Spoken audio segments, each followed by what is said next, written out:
जीवम जीवम दौवम जिनवर वसहेण जेण निदिष्टं देविंद विंद वंदम वंदे तं सर्वदा शिरसा वंदे तं सर्वदा शिरसा।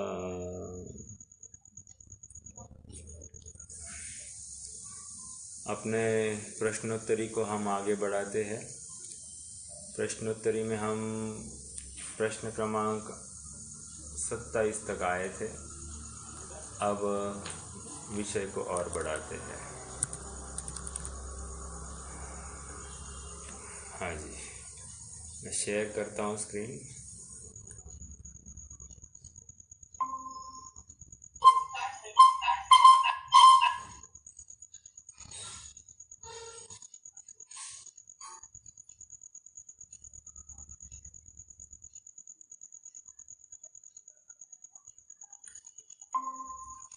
हाँ जी,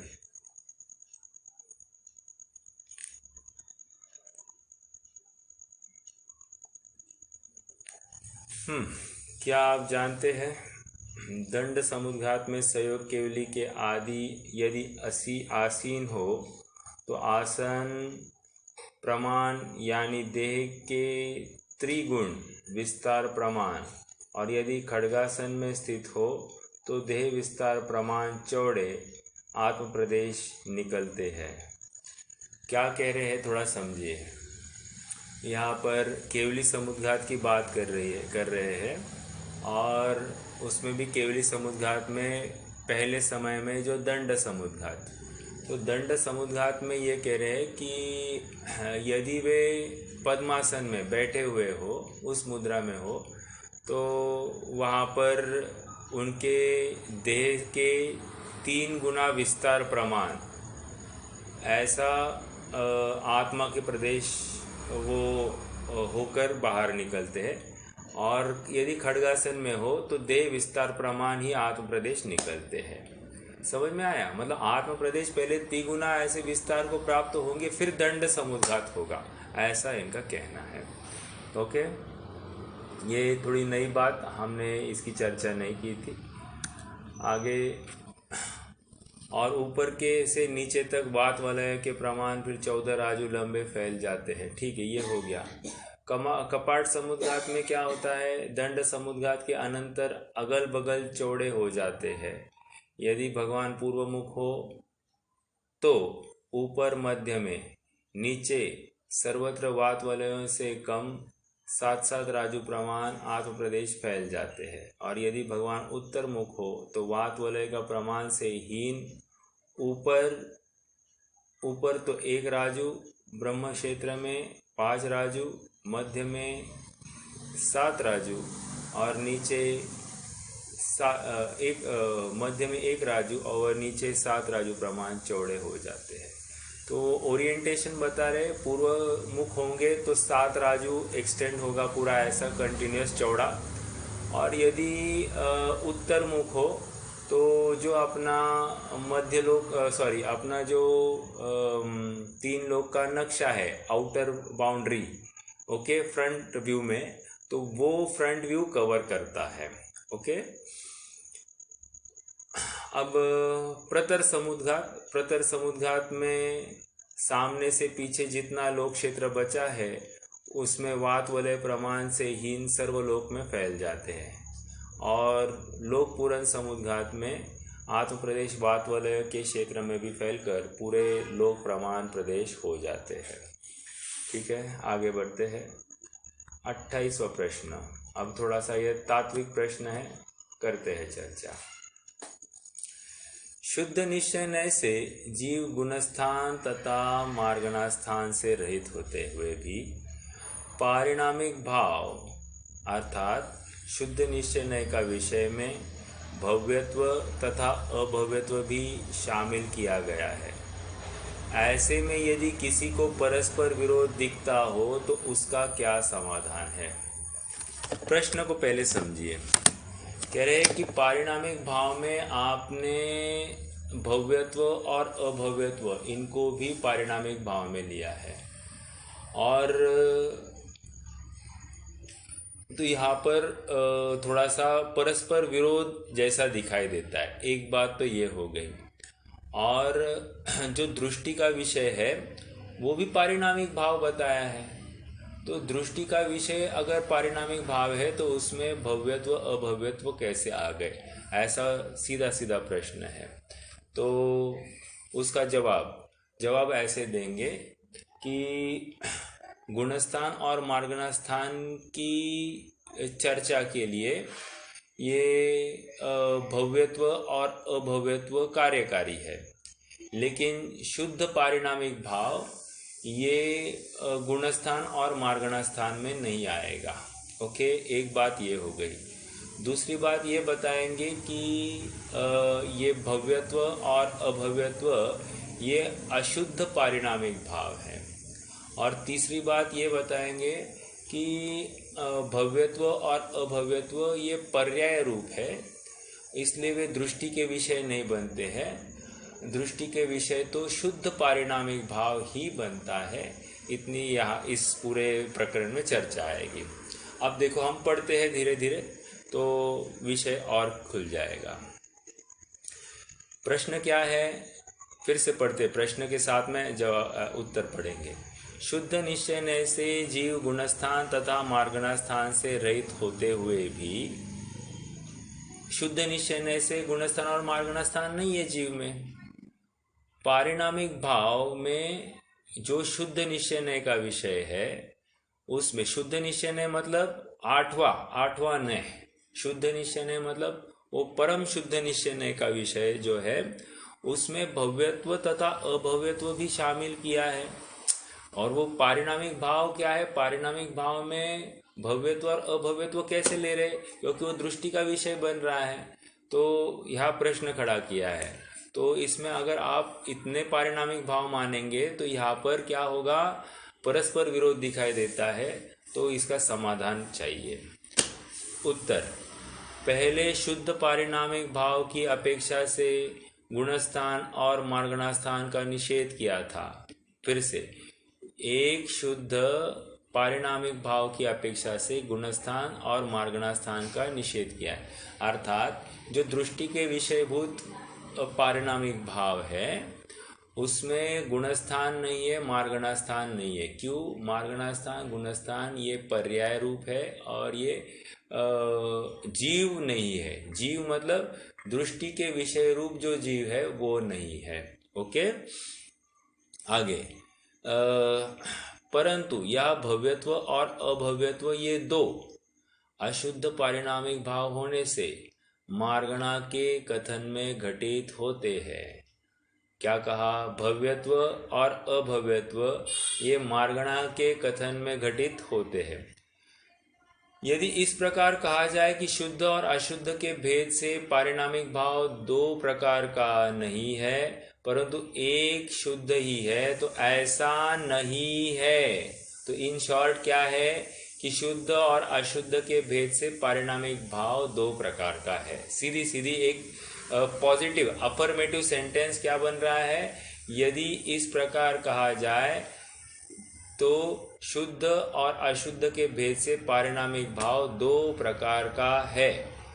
ठीक है, देखो दो बार नहीं का आंसर क्या हो गया है, नहीं इंटू नहीं इस है। तो ये अफर्मेटिव सेंटेंस क्या हो गया, ये पारिणामिक भाव दो प्रकार के हैं। यद्यपि सामान्य रूप से उत्सर्ग व्याख्यान से शुद्ध पारिणामिक भाव कहा जाता है, तो भी अपवाद व्याख्यान से अशुद्ध पारिणामिक भाव भी है। अपवाद व्याख्यान मतलब जहाँ थोड़ा बहुत जरूरी है वहाँ पर अपन अशुद्ध पारिणामिक भाव भी स्वीकार करते हैं। जैसे अब ये तत्वार्थ सूत्र का सूत्र दिया है, जीव भव्या भव्यत्वाणि च। इस प्रकार तत्वार्थ सूत्र में जीवत्व, भव्यत्व और अभव्यत्व रूप तीन प्रकार के पारिणामिक भाव कहे। वहाँ शुद्ध चैतन्य रूप जीवत्व अविनश्वर पने के कारण शुद्ध द्रव्य के आश्रित होने से शुद्ध द्रव्यार्थिक ऐसी संज्ञा वाला शुद्ध पारिणामिक भाव है। मतलब क्या, वहाँ पर जो जीवत्व नामक पारिणामिक भाव है वह जीव है और वो दृष्टि के विषयभूत जीव है। इतनी बात समझ लो, ये पूरे सेंटेंस का अर्थ ये बन रहा है। आगे, और कर्मजनित 10 प्राण रूप जीवत्व। अब देखो, उन्होंने जीवत्व के 2 भेद किए, एक शुद्ध जीवत्व और एक कर्मजनित 10 प्राण रूप जीवत्व, मतलब उसको अशुद्ध जीवत्व कहेंगे। कर्मजनित 10 प्राण रूप जीवत्व भव्यत्व और अभव्यत्व रूप से 3 है। वे विनश्वरपने के कारण पर्यायाश्रित होने से पर्यायर्थिक ऐसी संज्ञा वाले अशुद्ध पारिणामिक भाव कहलाते हैं। फिर से प्रश्न है, यहाँ पर अशुद्धपना कैसे?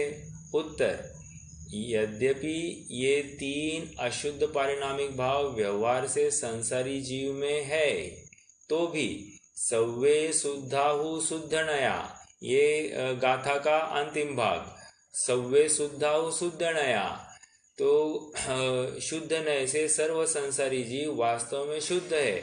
इस वचन से शुद्ध निश्चय नय की अपेक्षा से संसारी जीव में ये तीनों भाव नहीं है और मुक्त में तो सर्वथा नहीं है। देखो, संसारी जीव में नहीं है और मुक्त में सर्वथा नहीं है, मतलब क्या?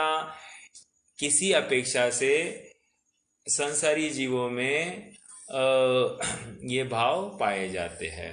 ठीक है, तो एक देश उनका हयाती है और एक देश नहीं है। वहाँ पर स्वभाव की अपेक्षा से ये अशुद्धपना नहीं है और पर्याय दृष्टि से देखे तो अशुद्धपना दिखाई देता है।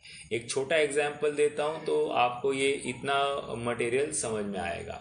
जैसे अग्नि से युक्त पानी, जल, ये क्या है? तो अभी इसमें 2 भाव घटित कर रहे, एक तो शुद्ध पारिणामिक भाव कहेंगे तो उस जल का स्वभाव शीतलपना, ओके, और अग्नि से युक्त जो मतलब उष्णता से युक्त जो जल है उसमें जो विकार दिखाई दे रहा है, ये कह रहे हैं ये अशुद्ध जीवत्व, अर्थात उसको उष्णता को ग्रहण करने का या अग्नि की ताप को ग्रहण करने की योग्यता की तरफ से वो पर्यायार्थिक दिखाई देती है, अल्प समय की है, वो बदलने वाली है, इसलिए उसको अशुद्ध जीवत्व के रूप से बताया जा रहा है। मैंने जीवत्व इसलिए कहा क्योंकि वहाँ पर निरंतर वो उष्णता ग्रहण करने की सामर्थ्य, इसी को यहाँ पर अशुद्ध जीवत्व बता रहे हैं। और भव्यत्व और अभव्यत्व, इनको पर्यायार्थिक क्यों कह रहे हैं? क्योंकि वैसे देखा जाए तो अभव्यत्व भी त्रिकाल ही रहता है। यदि अभव्य जीव है तो वो त्रिकाल ही रहने वाला है, लेकिन वो अभव्यपना प्रत्येक समय में नवीन उत्पन्न हो रहा है, इस अपेक्षा से उसको पर्यायार्थिक कहा। अब दूसरा प्रश्न क्या है? भव्यत्वपना, उसमें क्या तकलीफ है? तो कह रहे भव्यत्वपना भी 14वें गुणस्थान तक ही कहा गया है, सिद्धों में भव्यत्वपना नहीं रहता है। क्या कारण? कह रहे भव्यत्वपना का जो फल है वो सिद्ध दशा है, तो वो ऑलरेडी प्राप्त हो गई, तो उसमें अब भव्य कहने का कोई प्रयोजन बचता नहीं है, इसलिए भव्यत्वपना का अभाव वहाँ पर सिद्ध अवस्था में कहा जा रहा है। ओके, ये 2 तर्क समझे आपको? आगे बढ़ते हैं। इस वचन से शुद्ध निश्चय की अपेक्षा से, हाँ ये हो गया ना, शुद्ध पारिणामिक भाव ध्यान के समय, हाँ ये इंपॉर्टेंट बात है, शुद्ध पारिणामिक भाव ध्यान के समय ध्येय रूप होता है, ध्यान रूप नहीं होता है। अब व्हाट इज दिस?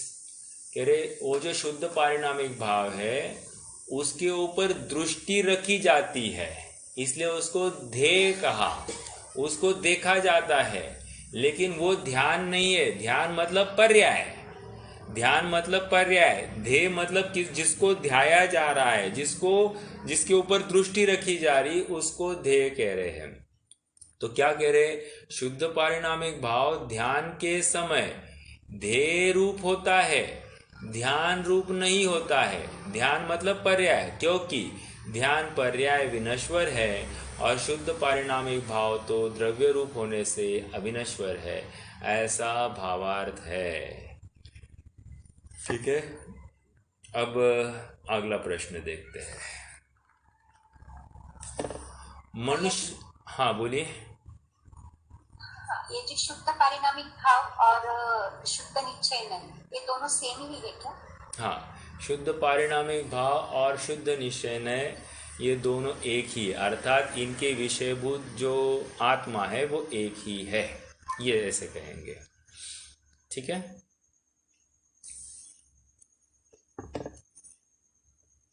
आइए आगे बढ़ते हैं। मनुष्यों के आत्म प्रदेश किन किन अवस्थाओं में ढाई द्वीप के बाहर भी पाए जाते हैं?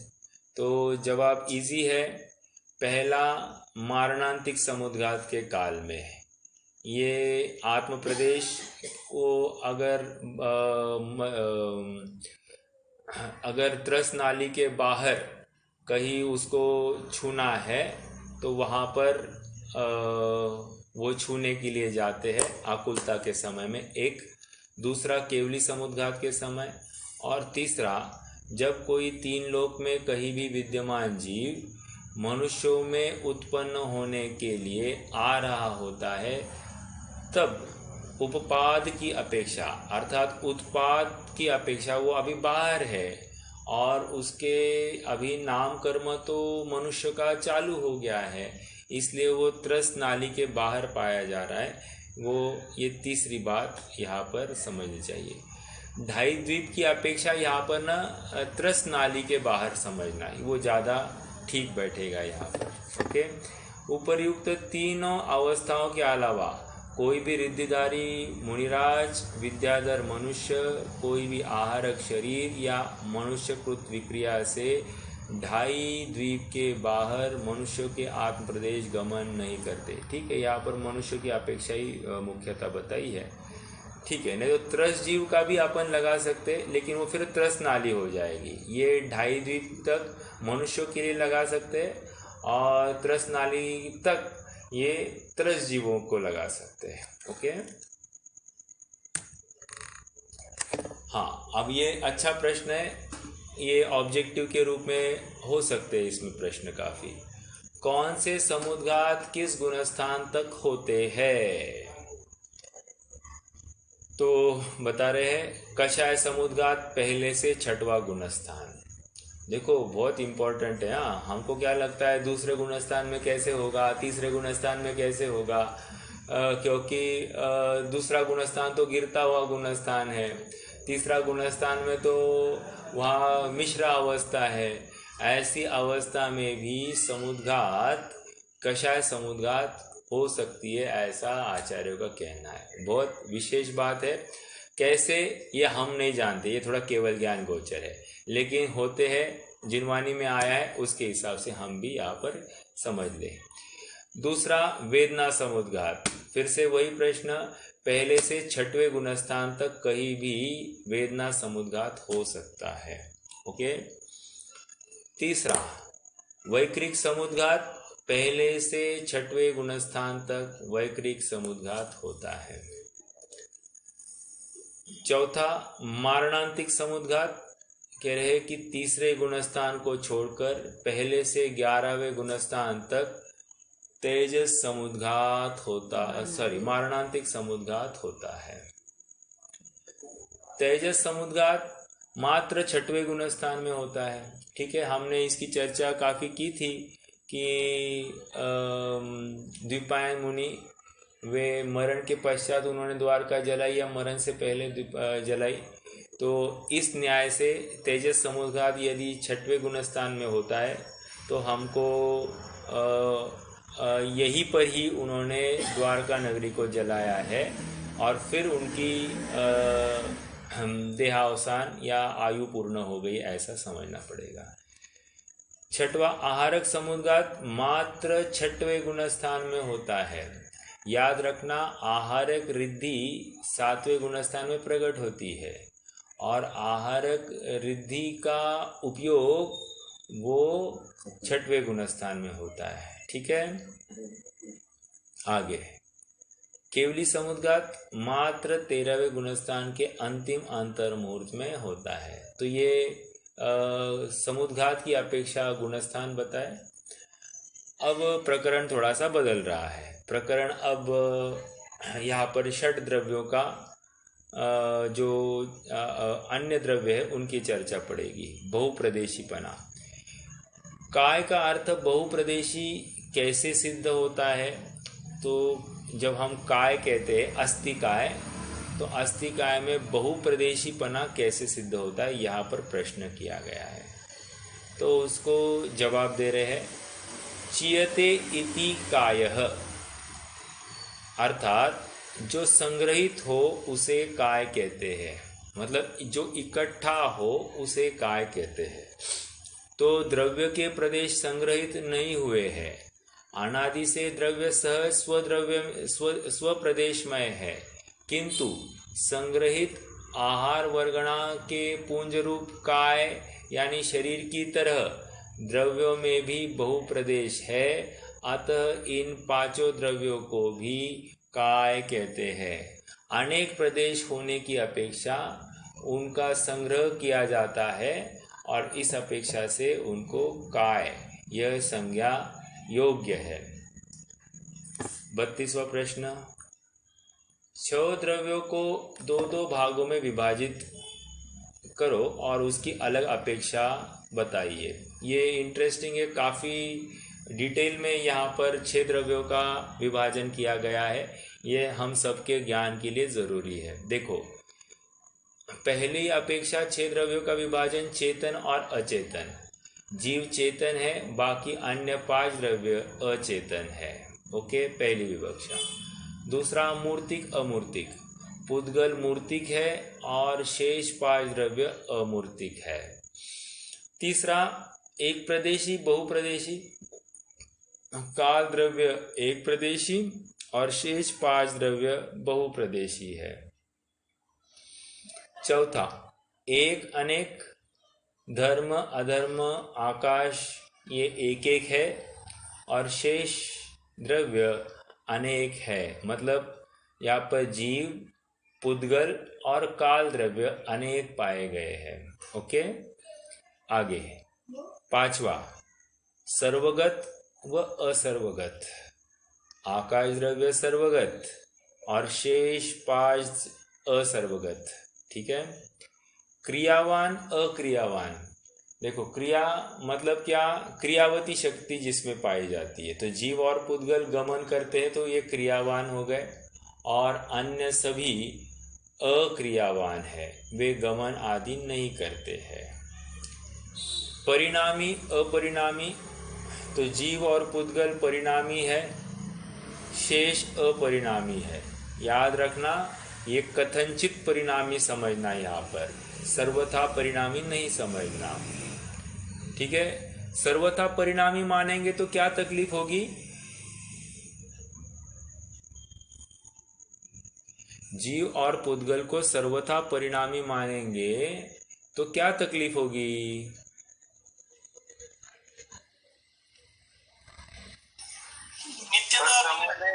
नया उत्पाद होगा द्रव्य। हाँ हाँ, तो दोनों का मिलकर कोई नवीन पदार्थ तैयार होगा, और फिर जीव और अजीव दोनों, जीव और पुद्गल दोनों के नाश का प्रसंग आता है। ओके, ठीक है। 8वां नित्य अनित्य।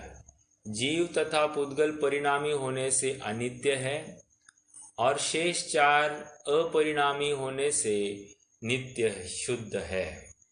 यहाँ पर फिर से वही तर्क लगाना, पर्याय सापेक्ष कथन किया है ये। 9वां पॉइंट क्षेत्रात्मक अक्षेत्रात्मक। आकाश क्षेत्र प्रदान होने से क्षेत्रात्मक है, अन्य 5 अक्षेत्रात्मक है।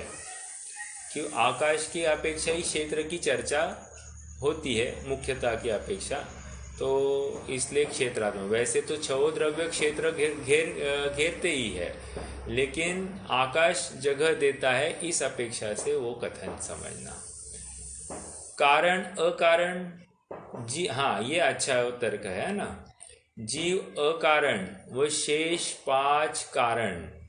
अब इंटरेस्टिंग, जीव किसी का कारण नहीं है इसलिए अकारण कह दिया, लेकिन अन्य 5 द्रव्य जीव में निमित्त भूत होते हैं या पुद्गल में निमित्त भूत होते हैं, इसलिए उनको कारण कहते हैं। देखो, धर्मादि 4 तो जीव तथा पुद्गल दोनों के लिए कारण है, और पुद्गल जीव के शरीरादि व रागादि का कारण है। ओके, तो ये क्या हो गया, निमित्त की अपेक्षा ये कारण अकारण लगाना यहाँ पर। 11वां, कर्ता अकर्ता।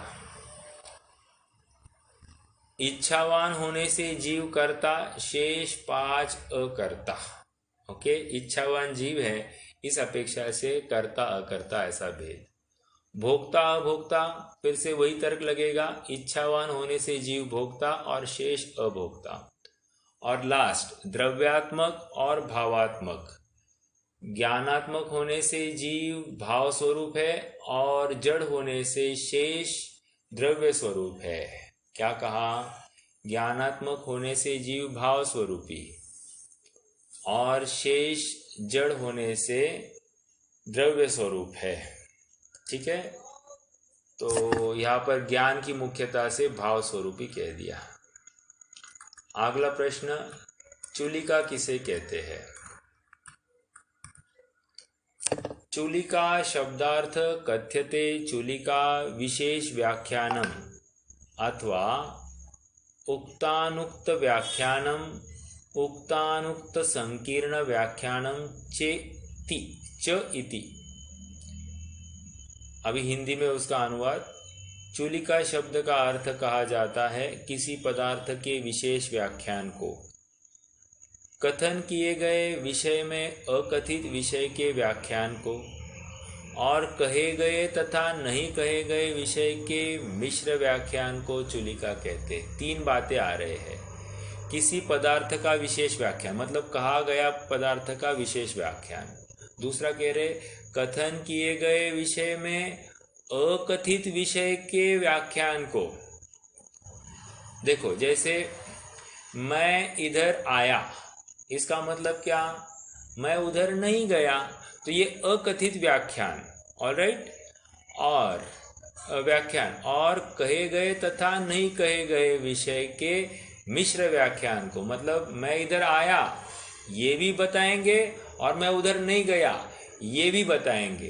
तो इन सभी के व्याख्यान या कथन को चूलिका, जिसमें कथन होता है उसको चूलिका कहते हैं। आगे अब जरा अच्छे प्रश्न है, और 7 पदार्थों की सिद्धि कैसे करें? यदि एकांत से, ही हमने अभी जस्ट चर्चा की थी, वही पॉइंट आ रहा है। हाँ? यदि एकांत से जीव और अजीव ये 2 द्रव्य परिणामी हो तो संयोग पर्याय रूप एक ही पदार्थ सिद्ध होगा, अर्थात 2 एक होकर एक ही पर्याय एक ही पदार्थ बन जाएंगे। और यदि एकांत से अपरिणामी हो तो जीव और अजीव द्रव्य रूप 2 ही पदार्थ सिद्ध हो।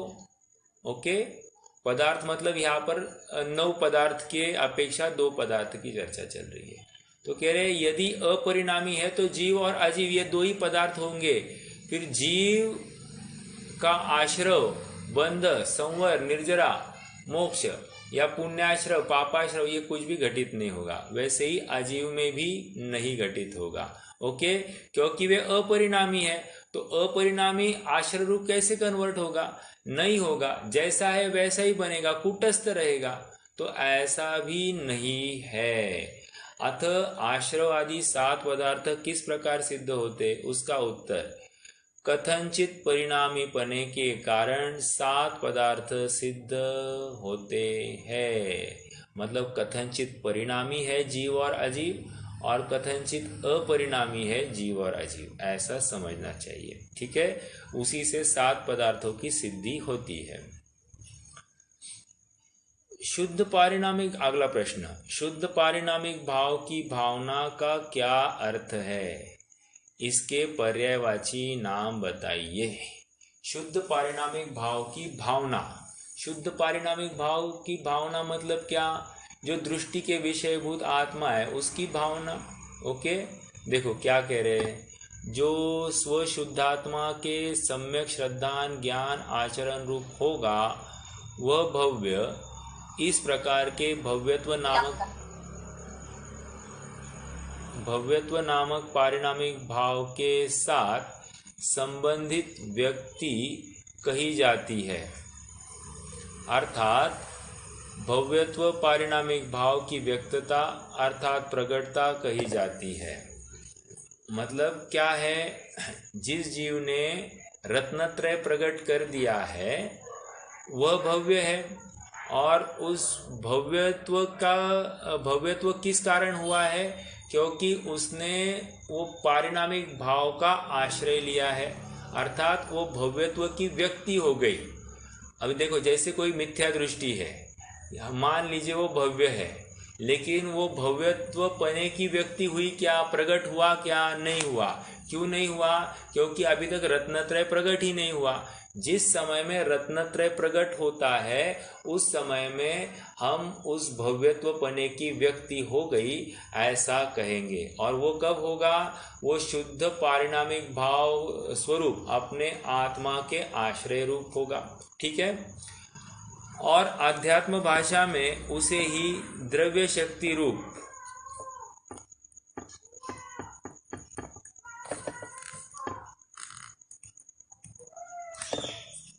कहा गया। हाँ, उसे ही आध्यात्मिक भाषा में द्रव्य शक्ति रूप शुद्ध पारिणामिक भाव की भावना कहते हैं। अन्य नाम से उसे निर्विकल्प समाधि अथवा शुद्धोपयोग आदि कहते हैं। देखो, शुद्ध पारिणामिक भाव के कितने नाम है, क्या द्रव्य शक्ति रूप शुद्ध पारिणामिक भाव की भावना कहते हैं, एक शुद्ध पारिणामिक भाव की भावना, या निर्विकल्प समाधि, या शुद्धोपयोग आदि कहते हैं। ओके, क्योंकि भावना मुक्ति का कारण है, अतः शुद्ध पारिणामिक भाव ध्येय रूप है। ध्येय रूप है मतलब दृष्टि के विषय रूप है, ध्यान अथवा भावना रूप नहीं है। ऐसा किस लिए?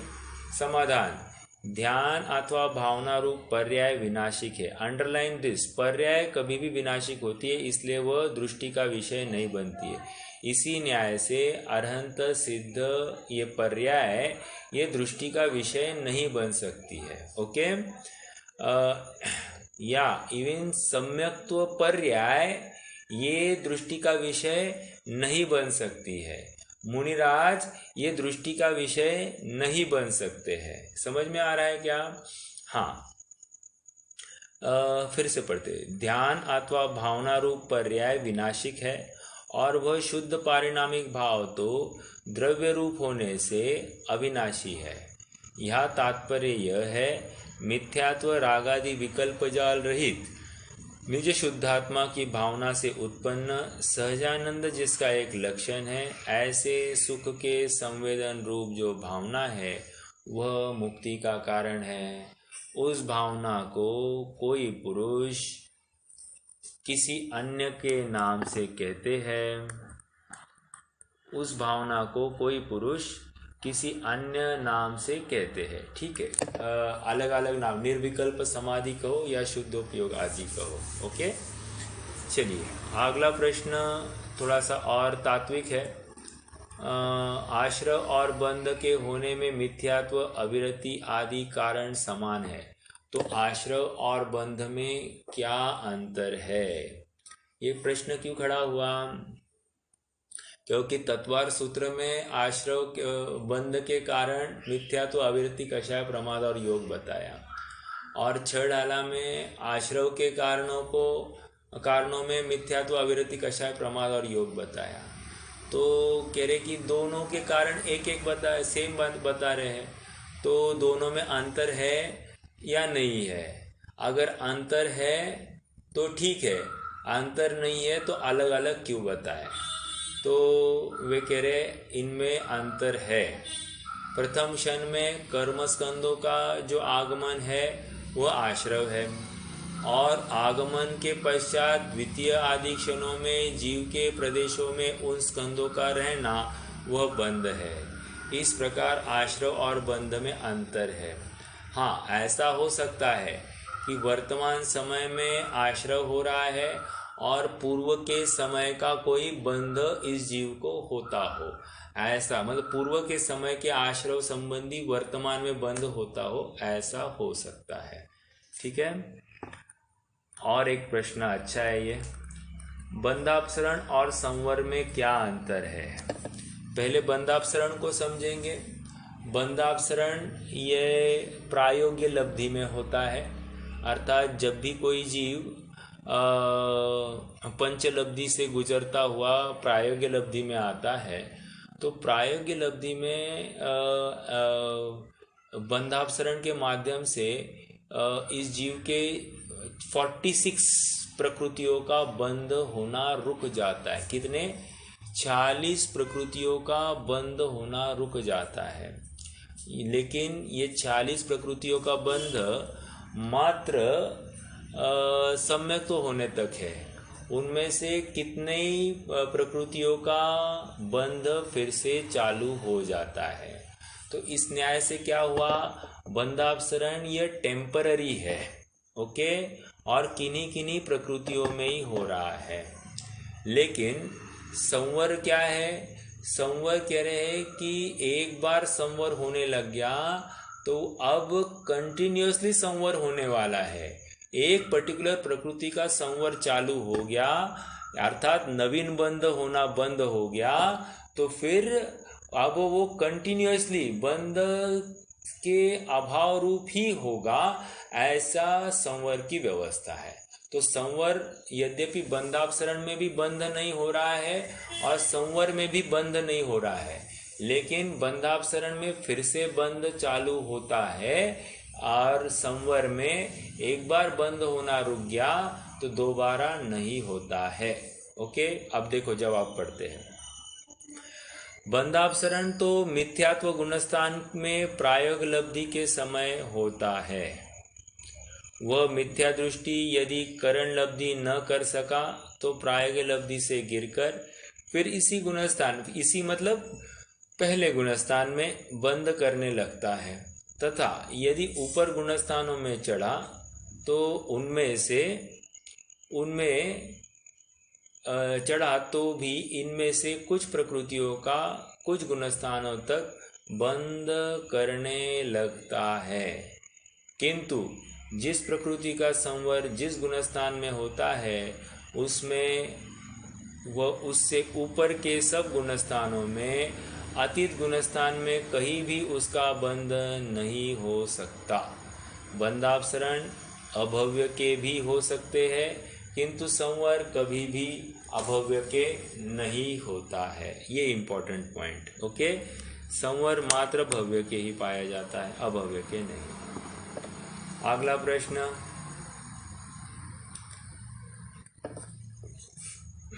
जब ज्ञान मात्र से मोक्ष होता है तो फिर सराग सम्यक दृष्टि तथा वीतराग सम्यक दृष्टि में क्या फर्क रहता है? ये समयसार की भाषा है।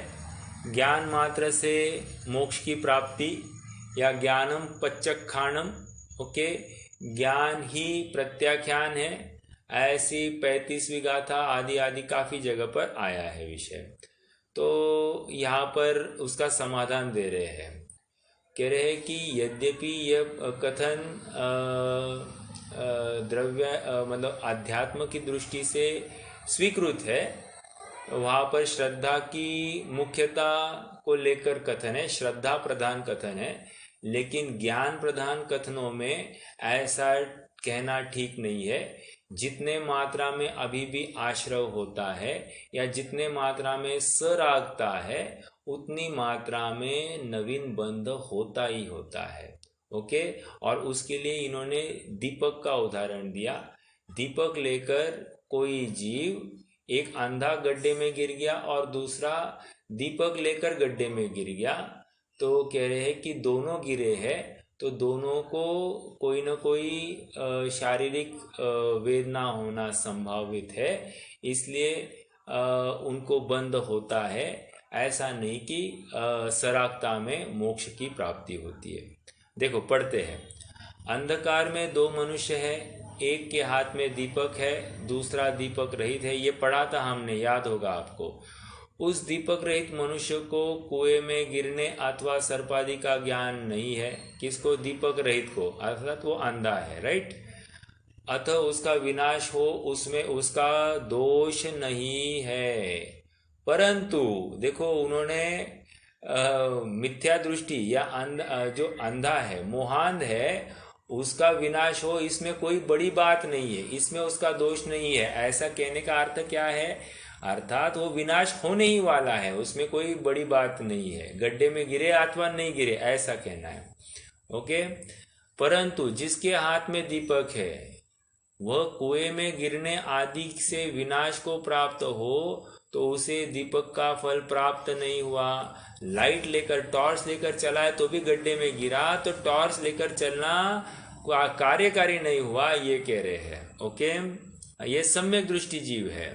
परंतु ये हो गया, जो कुएं में गिरने आदि से बचता है उसे दीपक रखने का फल है।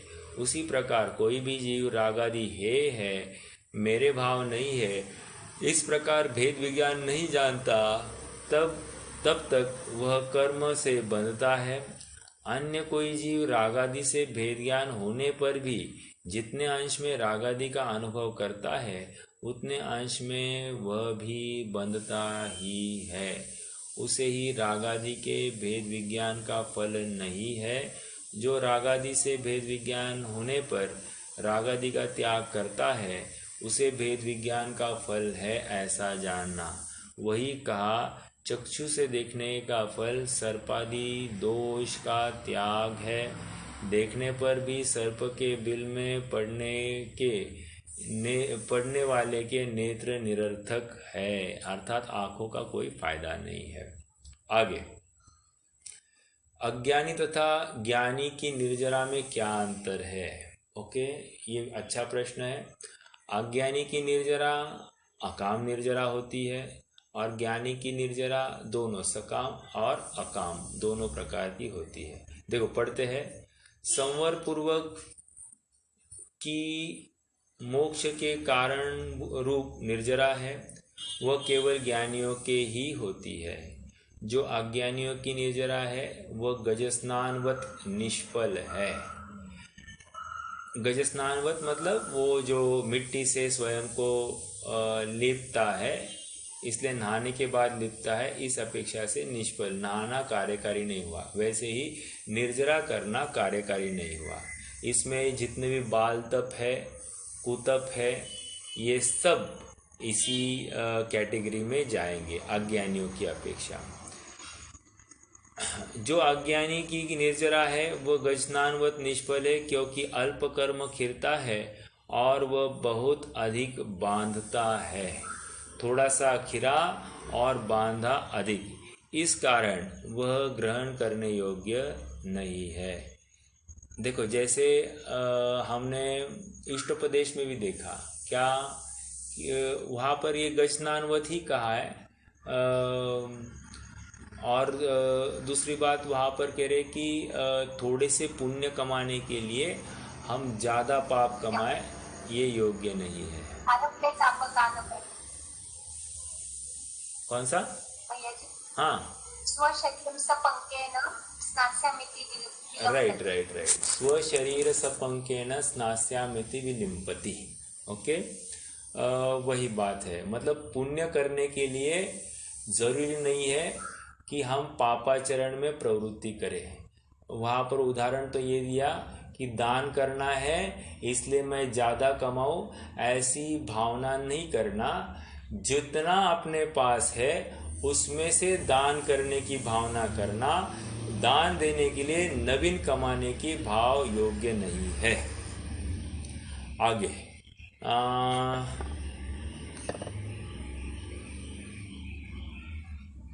हाँ, सराग सम्यक दृष्टियों की जो निर्जरा है वह यद्यपि अशुभ कर्मों का विनाश करती है तो भी संसार की स्थिति घटाती है। उस भव में तीर्थंकर प्रकृति आदि विशिष्ट प्रकार के पुण्यबंध का कारण होती है और परंपरा से मोक्ष का कारण होती है। वीतराग सम्यक दृष्टियों के पुण्य और पाप दोनों का नाश होने पर भी उस भव में भी मुक्ति का कारण होती है।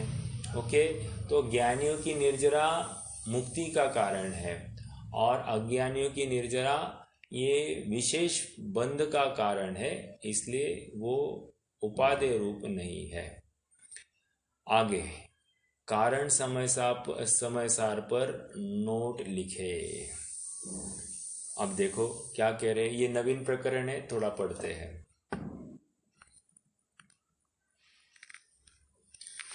कारण समय सार दो प्रकार के जानना चाहिए, सामान्य कारण समय सार और विशेष कारण समय सार।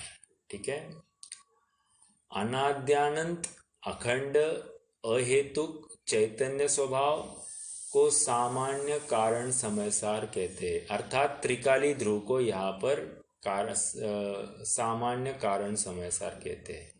ये वही बात है, जीव कारण परमात्मा त्रिकाल।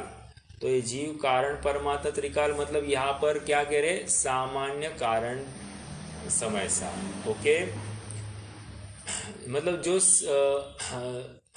जो विशेष नहीं है उसको सामान्य कह रहे। विशेष नहीं है मतलब त्रिकाल एक जैसा है, उसको सामान्य कह रहे हैं। ओके, तो सामान्य शब्द में ही त्रिकाल एक रूप रहने वाला ऐसा अर्थ समझना। ओके, आगे बढ़ते हैं। सामान्य कारण समय सार की अशुद्ध शुद्ध नाना परिणतियां होती रहती है, केवल मोक्ष का ही कारण हो ऐसा नहीं है, अथवा एक मिनट अथवा उसका स्वयं स्वरूप पर्याय आदि भेद कल्पना से रहित है, अतः वह मोक्ष हेतु नहीं है। मैंने गलत कहा, मैंने थोड़ा सा गलत कहा, फिर से पढ़ते हैं। ये अनाद्य अनंत अखंड, स्टार्टिंग से पढ़ रहा हूँ, पहला पॉइंट। अनाद्यानंत अखंड अहेतुक चैतन्य स्वभाव को सामान्य कारण समय सार कहते हैं। उसका दूसरा नाम पारिणामिक भाव या परम पारिणामिक भाव है। सामान्य कारण समय सार की अशुद्ध शुद्ध नाना परिणतियां होती रहती है, केवल मोक्ष का ही कारण हो ऐसा नहीं है, अथवा उसका स्वयं स्वरूप पर्याय आदि भेद कल्पना से रहित है, अतः वह मोक्ष हेतु नहीं है। सामान्य कारण समय सार की दृष्टि, प्रतीति, आलंबन, अनुभूति ये सब मोक्ष के हेतु है, किंतु सामान्य कारण समय सार स्वयं न हेतु है और न कार्य है तथा अन्य कल्पनागत है। यह तो सामान्य स्वरूप है। आलंबन अनुभूति ये सब मोक्ष के हेतु है, किंतु सामान्य स्वयं न हेतु है और न कार्य।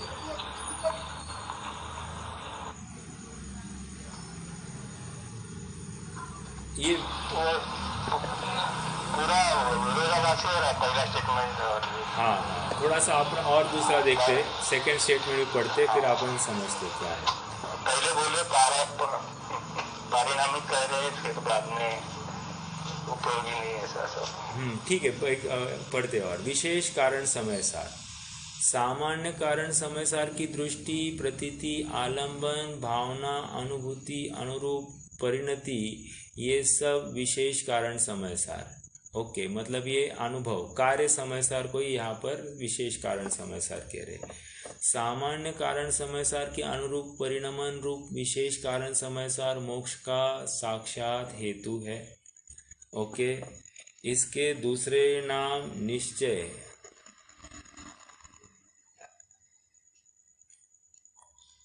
नहीं बराबर है ना, बराबर है, कोई प्रॉब्लम नहीं है। ठीक है, मैं समझाता हूँ आपको। इसके दूसरे नाम निश्चय रत्नत्रय, अभेद रत्नत्रय, एकत्व वितर्क, अविचार, शुक्ल ध्यान, परम समाधि, वितराग भाव आदि है। ध्येय तो सामान्य कारण समय सार है होता है, विशेष कारण समय सार तो कहीं ध्यान रूप और कहीं ध्यान का फल रूप है। ओके, ठीक है, तो अपन ने जो कहा था वो बराबर था, अपन ने इंटरप्रेट ठीक नहीं किया। देखो क्या कह रहे हैं, सामान्य कारण समयसार वैसे तो ना मोक्ष का कारण है ना संसार का कारण है। ठीक है, क्या कहा? ना मोक्ष का कारण ना संसार का कारण।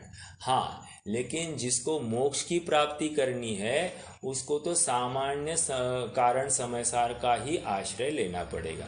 फिर से पढ़ते देखो, सामान्य कारण समयसार अनाद्यानंत अखंड अहेतुक चैतन्य स्वभाव को सामान्य कारण समयसार कहते हैं। ये तो एकदम प्रॉपर उन्होंने शुद्ध पारिणामिक भाव की तरफ से कथन किया।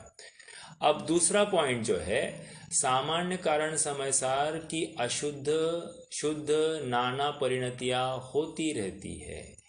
केवल मोक्ष का ही कारण, केवल मोक्ष का ही कारण हो ऐसा नहीं है, अर्थात वो संसार का भी कारण बन सकता है, ये कहना है उनको। क्यों? यहाँ पर प्रमाण का द्रव्य उन्होंने घटित किया है। कौन सा? प्रमाण का द्रव्य। और द्रव्य कैसा है? शुद्ध अशुद्ध पर्यायों का पिंड है। इस अपेक्षा से ये कथन समझना, ठीक है। अथवा उसका स्वयं स्वरूप पर्याय आदि भेद कल्पना से रहित है। मतलब क्या? उसमें पर्याय आदि नहीं रहती है, ये उन्होंने अलग से बताया। अतः वह मोक्ष हेतु नहीं है। वो मोक्ष हेतु नहीं है, लेकिन उसका आश्रय मोक्ष का हेतु है। ये समझ में आया? मतलब पर्याय में मोक्ष है, वो स्वयं मोक्ष नहीं है, मोक्ष पर्याय है। समझ में आया? तो इसलिए कारण समयसार, सामान्य कारण समयसार को मोक्ष का हेतु नहीं है, ऐसा कहा। सामान्य कारण समयसार की दृष्टि, प्रतीति, आलंबन, अनुभूति, ये सब मोक्ष के हेतु है। अब यहाँ पर इमीडिएटली उसकी दृष्टि वो मोक्ष का हेतु है, किंतु सामान्य समयसार स्वयं न हेतु है और न कार्य है तथा अन्य कल्पनागत है। यह तो सामान्य स्वरूप है। ओके, हाँ, एक बात अपने को बिल्कुल खटकती होगी कि सामान्य कारण समयसार की शुद्ध अशुद्ध नाना परिणतियां होती रहती है। देखो, हाँ बोलिए। फर्स्ट स्टेटमेंट जो है वो दृष्टि का विषय बताया और दूसरा प्रमाण का विषय, तो वो कैसे होगा? हाँ, देखो इसीलिए तो आपने यहाँ पर स्याद्वाद कथन पद्धति चलती है। और अब विशेष यहाँ पर कारण, सामान्य कारण समयसार इसकी शुद्ध अशुद्ध अवस्था होती है, ये कहने का इतना ही कारण है। जैसे अपन प्रवचन सार 7वीं 8वीं 9वीं 10वीं गाथा को अगर समझे तो वहाँ पर क्या कहा? शुभ से युक्त आत्मा यह शुभ है, अशुभ से युक्त आत्मा अशुभ है, और शुद्ध से युक्त आत्मा शुद्ध है। तो यहाँ पर शुभ से युक्त आत्मा और अशुभ से युक्त आत्मा, ऐसा तो युक्त आत्मा, वो युक्त जो है ना, वो आत्मा तो सामान्य कारण समयसार है, लेकिन जो शुभ से युक्त हुआ है, उस रूप परिणमित हुआ है, दिखाई दे रहा है, तो उसको शुभ कह रहे हैं। ऐसा यहाँ पर अर्थ निकलना चाहिए। फिर से पढ़ते देखो, सामान्य कारण समयसार की शुद्ध अशुद्ध शुद्ध नाना परिणतियां होती रहती है। तो पर्याय से युक्त द्रव्य की बात कर रहे हैं। केवल मोक्ष का ही कारण हो ऐसा नहीं, मतलब मोक्ष तो होता ही है इसके आश्रय से, लेकिन मात्र मोक्ष का कारण हो ऐसा नहीं है। ये हमारी विकारी अवस्था का आश्रयभूत कारण कौन है? तो कह रहे ये कारण समयसार है, ऐसा ही समझना। ओके, हमने समयसार को यथार्थ रूप से नहीं समझा, वो तो पर्याय में नहीं समझा है, लेकिन इसका भी संसार परिभ्रमण हो रहा है कि नहीं हो रहा है, कोई ना कोई विकारी दशा मिल रही है कि नहीं, इस अपेक्षा से ये कथन है। देखो, हमको थोड़ा सा हजम करने के लिए तकलीफ होती है, क्योंकि समयसार में पढ़ लिया हमने, आत्मा त्रिकालीद्रो दृष्टि का विषय, उसमें कुछ भी फेरफार होता नहीं है, तो वो तो उसमें पर्याय को अलग करके ये सब आत्मा को दिखाया है। लेकिन ऐसा द्रव्य बिना न पर्याय, क्या है वो? द्रव्य बिना पर्याय क्या है शायद? हाँ, द्रव्य बिन गुण हो नहीं, गुण बिना क्या है? गुण बिना द्रव्य नहीं बने। हाँ, गुण बिना द्रव्य नहीं बने, दोनों अव्यतिरिक्त है, यह कहा जिनवर देव ने, ऐसा कुछ है। तो वहां पर क्या है, और आगे पर्याय की भी बात कही है। तो कहने की बात इतनी है कि द्रव्य और मैंने तो गुण की बात कही, लेकिन द्रव्य और पर्याय ये अलग अलग नहीं पाए जाएंगे। जहां पर द्रव्य होता है वहीं पर उसकी पर्याय होती है, ये समझना।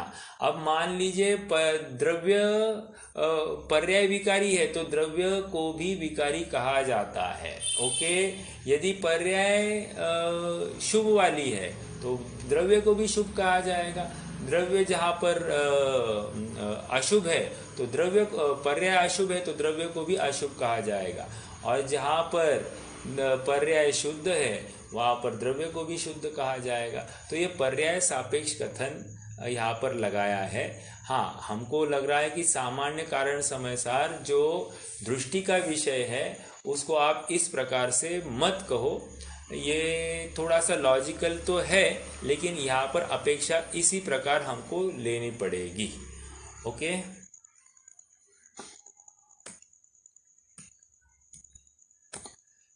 चलिए थोड़ा आगे बढ़ते। अगर इस बिंदु में कुछ भी और खुलासा होगा तो मैं आपको कल बताऊंगा। अभी तो आप अभी जितनी चर्चा हुई है उसको ही यथार्थ समझे। एक प्रश्न और लेते हैं, अंतिम प्रश्न है ये, लेते म्हणजे संसारी जीवों को निरंतर कर्मों का बंध होता है, उसी प्रकार कर्मों का उदय भी होता है। शुद्धात्म भावना का प्रसंग नहीं है तो मोक्ष किस प्रकार हो? ओके, प्रश्न एकदम लॉजिकल है। कह रहे हैं कि अभी निरंतर बंध हो रहा है और सामने कर्म का उदय भी है, तो बंद उदय निरंतर चल रहा है, तो ये सिलसिला कहाँ पर टूटेगा, ये प्रश्न खड़ा किया है। तो उसका समाधान, जिस प्रकार कोई बुद्धिमान मनुष्य शत्रु के निर्बल अवस्था देखकर विचार करता है कि यह मेरा मारने का अवसर है, तत्पश्चात पुरुषार्थ करके शत्रु को नष्ट करता है, उसी प्रकार कर्मों को भी एक रूप अवस्था नहीं रहती। जब कर्म की स्थिति और अनुभागहीन होने पर वह लघु और क्षीण होता है, तब बुद्धिमान भव्य जीव आगम भाषा में खय उवसमीय विसोही देसेण पाउग करणलद्धीय चत्तारी वि सामन्ना करणम पुनः होदी सम्मत्ते। अर्थ, क्षयोक्षम, विशुद्धि, देशना, प्रायोग्य और करण लब्धि, इनमें से चार तो सामान्य है और करण लब्धि सम्यक तो होने के समय होती है। इस गाथा में कथित पंचलब्धि नामक निर्मल भाव विशेष रूप खड़ग से और अध्यात्म भाषा में निज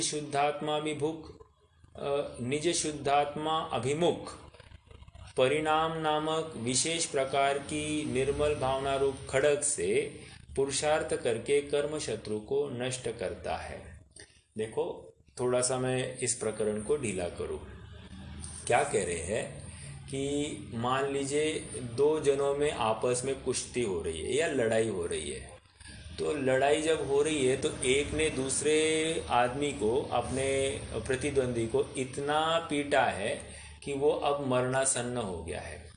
अब यदि ऐसी अवस्था में वो उसी को छोड़ दे तो क्या होगा? हो सकता है कि वो फिर से प्रतिद्वंदी अपना बल इकट्ठा करके इसके ऊपर आक्रमण कर ले। तो कह रहे हैं कि अब मौका अच्छा है, अभी इस प्रतिद्वंदी को पूरा ही नष्ट कर दो। यदि आप थोड़ी सी भी जान उसमें छोड़ दोगे तो फिर से वो ताकत को पाकर वो तुम्हें नष्ट किए बिना नहीं रहेगा। ओके, तो ये बात यहाँ पर है। तो अब ये तो उदाहरण हो गया। तो दृष्टांत क्या दे रहे हैं कि मान लीजिए किसी जीव ने विशेष पुरुषार्थ करके तत्व निर्णय तथा विशेष तप के अवलंबन से इसने अपने कर्म की अवस्था को थोड़ा सा क्षीण किया है और साथ साथ इसका उनकी शक्ति सामर्थ्य भी कम हो गया है, तो उस केस में ये कर्मों को ऐसा ही छोड़ दे और विषयों में रमना चालू कर दे, ये योग्य नहीं है। वो कह रहे हैं कि इसी समय में यदि वो और पुरुषार्थ करता है तो उन कर्मों की सिलसिला या श्रृंखला को वो तोड़ देता है, और उन श्रृंखला को तोड़ना ही अर्थात कर्म का उदय तो है लेकिन उस समय में बंद नहीं कर रहा है, ऐसी एक विशिष्ट अवस्था आ जाती है। उसी को कह रहे हैं इसने रत्नत्रय प्रकट किया है, या फिर यहाँ की भाषा में कह रहे हैं कि निर्मल भावना विशेष रूप खड़ग, खड़ग मतलब तलवार, उसने क्या किया है, उसने भेद ज्ञान करके उसने अब अपने को कर्म से, शरीर से, संयोगों से भिन्न जान लिया है और स्वयं को शुद्ध अनुभव कर रहा है। ओके, तो ये इसकी मतलब कर्म का सिलसिला तोड़ने का एक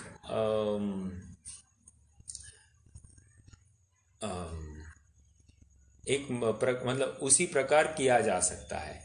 अंत कोटा कोटि सागर प्रमाण कर्म की स्थिति रूप तथा लता और काष्ठ स्थानीय अनुभाग रूप कर्म का लघुत्व होने पर भी यह जीव आगम भाषा के अधकरण, अपूर्वकरण और अनिवृत्तिकरण नामक और अध्यात्म भाषा से स्वशुद्धात्माभिमुख परिणति रूप ऐसी कर्म हानि बुद्धि किसी भी काल में नहीं करे तो वो अभव्यत्व गुण का लक्षण जानना। अब क्या कह रहे हैं, यदि कोई जीव ऐसा पुरुषार्थ नहीं करता है, कर्म की हानि करने रूप पुरुषार्थ नहीं करता है, तो वह अभव्य जीव है, ऐसा समझना चाहिए। अब इसमें पहला सेंटेंस जो कहा है उन्होंने, लता और काष्ठ स्थानीय, देखो लता और काष्ठ का अर्थ क्या है, लता दारू अस्थि शैल। ओके, तो कह रहे हैं कि अब इस जीव ने क्या किया है, जो घाती कर्म के जो अनुभाग थे वो दारू और शैल से कन्वर्ट करके उसने लता और दारू रूप कर दिए, इतना क्षीण कर दिया है उसने।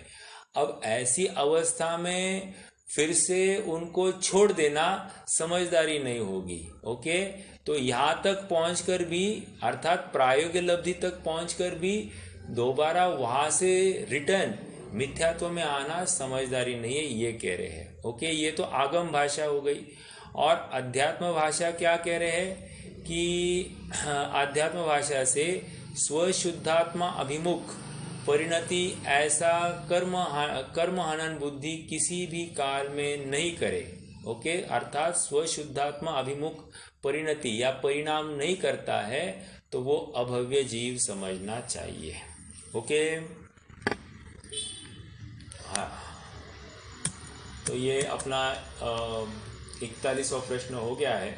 कल हम इस प्रकरण को पूर्ण कर लेंगे और 55 प्रश्न तक है, तो कल 13-14 प्रश्न जो कुछ है वो कर लेंगे और अपना फिर द्रव्य संग्रह की चर्चा भी पूर्ण हो जाएगी। इसके बावजूद आपके कोई प्रश्न होंगे तो आप प्लीज़ नोट कर दीजिए और अपन उसकी भी चर्चा कर पाएंगे अगर समय मिलता है कल तो। ओके, आज के लिए रुकते, कोई प्रश्न है तो पूछिए, नहीं तो फिर रुक जाएंगे।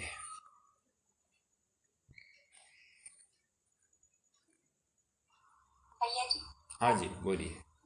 सामान्य कारण समय सार यह प्रमाण दृष्टि का विषय है और विशेष कारण समय सार यह दृष्टि का विषय। नहीं, विशेष कारण समय सार यह पर्याय है, उसी को आप कार्य समय सार कह सकते हैं। ओके। और सामान्य कारण समय सार यहाँ पर वो द्रव्य को कह रहे हैं। फिर वो द्रव्य कैसा हो सकता है? वैसे पर्याय से युक्त द्रव्य की चर्चा करें तो उसकी शुद्ध अशुद्ध अवस्था या होती रहती है, लेकिन वो जो सामान्य कारण समय सार है वो ना मोक्ष का कारण है, न वो तो मात्र जैसा है वैसा है। यदि पर्याय उसके ऊपर दृष्टि करती है तो मोक्ष हो सकता है जीव को, ऐसा वहां पर बताया गया है। तो सामान्य कारण समय सार यह सचमुच इसका अवलंबन मोक्ष का हेतु है, ये स्वयं मोक्ष का हेतु नहीं है, इतना ही उनको कहना है। मतलब जीव का सामर्थ्य बता रहे हैं। जैसे मिट्टी में घड़े रूप परिणमित होने का सामर्थ्य है, तो घड़ा क्यों नहीं हो रहा है? तो वो यथार्थ उसको निमित्त आदि मिले, उसके उस समय की योग्यता होगी तो घड़े रूप परिणमित होगी, तब तक वो मिट्टी रूप ही बनी रहेगी। वैसे ही ये जीव, ये अभी इसको मुक्ति क्यों नहीं हो रही है? क्योंकि पर्याय ने स्वयं को उस द्रव्य के उस समय कारण समय सार पर उसके ऊपर दृष्टि ही नहीं फेरी है, तो उसको मतलब वो वैसी अवस्था भी प्रकट होने की योग्यता अभी तक नहीं उत्पन्न हुई है।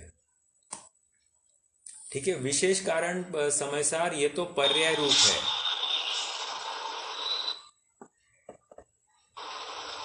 भैया हाँ बोलिए। अभी आज के प्रकरण से एक जो हुआ कि जो त्रिकाली ध्रुव जो अपना स्वभाव आत्मा है, वो त्रिकाली ध्रुव पदार्थ वो मोक्ष नहीं है, पर उसकी जो परम शुद्ध जो अवस्था है, उस अवस्था की जो पर्याय है वो मोक्ष है। बराबर है क्या? परम शुद्ध अवस्था का आश्रय लेने वाली पर्याय वो मोक्ष है। फिर से, परम शुद्ध स्वभाव का आश्रय लेने वाली जो पर्याय है वो मोक्ष है। स्वयं इतना ही समझना, राइट? वो पर्याय मोक्ष होने वाली है, पर्याय को मोक्ष होने वाला है, द्रव्य को मोक्ष नहीं होने वाला।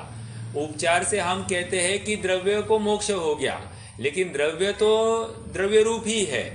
वो तो पर्याय में अवस्था जो हो गई है, प्रकट हो गई है, उसका आरोपण द्रव्य के ऊपर आता है कि अभी महावीर भगवान क्या है तो मोक्ष में है। सचमुच महावीर की जो अब सिद्ध रूप अवस्था है वो मोक्ष में है, मोक्ष रूपी क्षेत्र में पाई जा रही है, ऐसा यहाँ पर समझना चाहिए। यानी जन्म मरण का अंत। हाँ, जन्म मरण का अंत हो गया वो अलग बात, लेकिन पर्याय का मोक्ष है, पर्याय में मोक्ष है, जीव में मोक्ष नहीं है, इतनी बात समझना आप क्लियर। जीव के आश्रय में मोक्ष रूपी पर्याय प्रकट होती है। ठीक है? ओके, चलिए जिनवाणी स्तुति करनी है। निज निधि निज में बताई,